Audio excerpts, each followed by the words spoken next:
So, when I look back at Stanley Cup champions, there's two. There's two that have a personal place in my heart.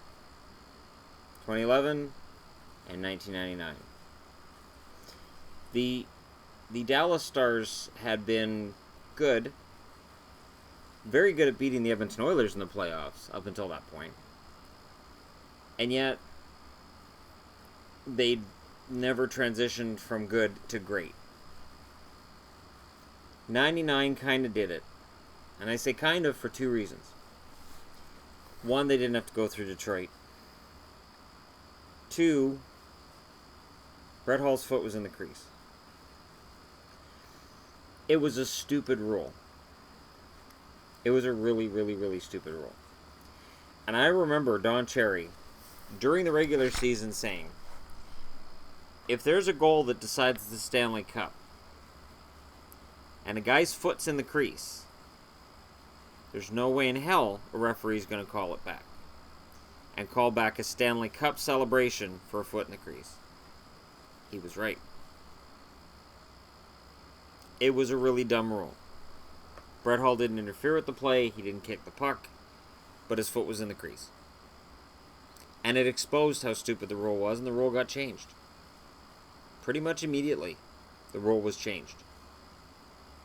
Because the NHL had been exposed, and it was a stupid rule, as rules technically usually are with the NHL. They're usually stupid. Rule change has been made, and then they explain it, and you go, wait, why? What? No. Just call the rule book. What are you changing this for? What are you changing that for? I'm a firm believer that the trapezoid behind the net, I think it's stupid, and I think they should take it out and let goalies handle the puck behind the net. I think they've robbed the game of part of what made it fun to watch. Because, yeah, goalies like Brodeur and Turco were able to headman the puck like crazy. Hextall headman the puck like crazy. Then you'd have goalies who thought they could headman the puck like crazy, and they'd actually hand the puck away to the other team, and the goal would be scored. So, the foot in the crease rule, to me, is just as dumb. So, the fact that that still hangs over that Stanley Cup sucks. Dallas was a very, very, very good team. Now, this annual that I'm looking at here, which has Mark Messier in a Canucks jersey, I'm sorry to trigger Canuck fans like that. Modano, in 99, had 81 points. Brett Hull went to Dallas and had this dark cloud over him as the guy who couldn't win the big one. Brett Hull was not a guy you wanted in the playoffs. He didn't show up in the playoffs. He wasn't the man in the playoffs. After that, he went to Detroit. You'll see that in the Detroit videos I do later. And he won cups in Detroit. Suddenly it became, can you win without Brett Hull? Joe Nieuwendyk, sensational in those playoffs that year. Jamie Langenbrunner, I can't say enough good things about Jamie Langenbrunner. Yuri Lehtinen, I talked about Yuri Lehtinen the other night. Loved the guy, loved him to death. 52 points that season. Derrick Plant was a secondary guy who came over from Buffalo. Grant Marshall's listed here. Decent support guy. Mike Keane. Mike Keane is one of those veterans that you need on your team if you're going to win a Stanley Cup. Those veteran bottom six guys. And right now people are like, he hasn't even erased Lindros off of here. I don't need to. We're talking about the 1999 Dallas Stars. I can sit here and talk to you like we're old friends talking about this. Blake Sloan for Dallas. He really didn't play. Brian Skrudland. Useful utility player, bottom six. On the blue line, Sergei Zubov. I love Sergei Zubov. Daryl Sador, same. Darian Hatcher, one of my favorites. Richard Matvechuk, absolutely. Matvechuk was a beast on the blue line. Sean Chambers, serviceable. Brad Lukowicz, I always thought he was underrated. I was kind of surprised his career wasn't longer and he didn't play more in the NHL, but I don't always get these things right, and I never claim that I do. Ed Belfour played out of his mind in the playoffs. His stats, when you look at them now, 915 and 916, keep in mind that those save percentages were above league average at the time. League average now is 915. Back then it was around 900.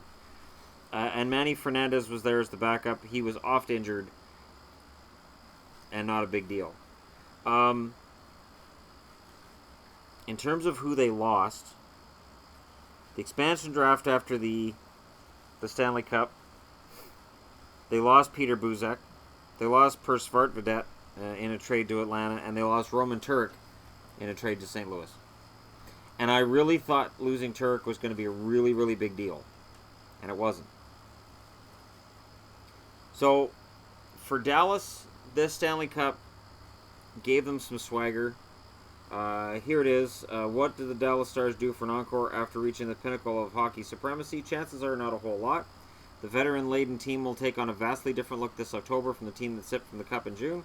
Also gone from the 1998-99 season will be the immense sense of urgency and motivation that surrounded the team throughout their magical season. The Stars bear close watching early on to see whether they have any incentive left. If they do, a second consecutive Cup win is a distinct possibility. And they got close the next year. They got close. I know, close no cigar. They got really close.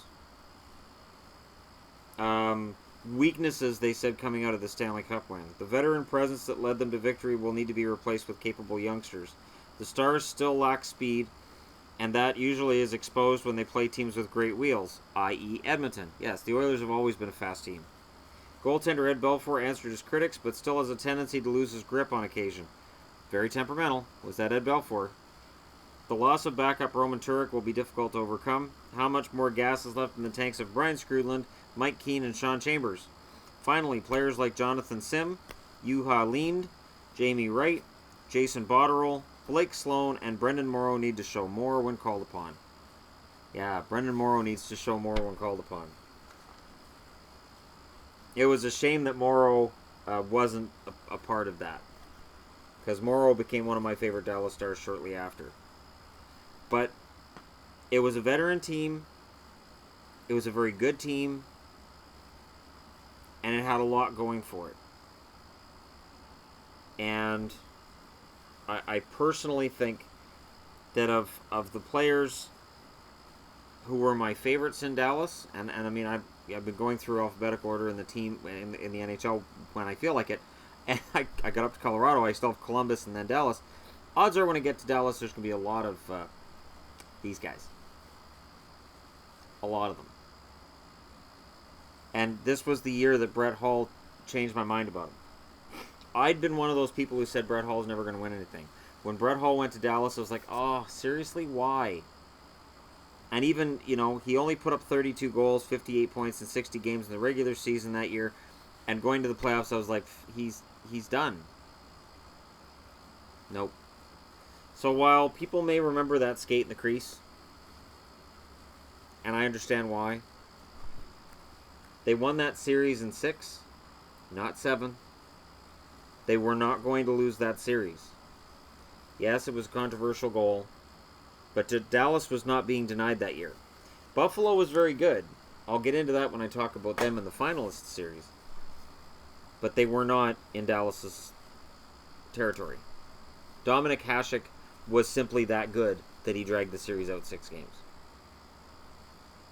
And I was nervous. Going into Game 6, I was nervous. Because I really wanted to see a team I cheered for win the Stanley Cup. And that was the first time it happened. And it was the last time it happened until 2011. And that time was kind of tainted too. So I never really have had an opportunity to completely, fully enjoy a Stanley Cup win. The first one tainted by a skate in the crease. The second one kind of tainted by the fact that they beat the Canucks and there was a riot right after. So I'd like to enjoy a Stanley Cup victory someday. The problem becomes, is Dallas ever going to win another one? Is Boston ever going to win another one? And can I live the 300 years that may be required to see the Vancouver Canucks win another one? I'm kidding on that last one. Kinda. Let me know what you guys think in the comment section below. Don't forget to hit like and subscribe if you're browsing your way through. And for the Dallas Stars, I'm really excited about the fact this is their 25th anniversary season. And they're going to be talking a lot about this because that was a fun year. That was a fun spring. And it was the first time I really celebrated when a Stanley Cup champion was named. So, thanks for watching, and I'll talk to you again soon.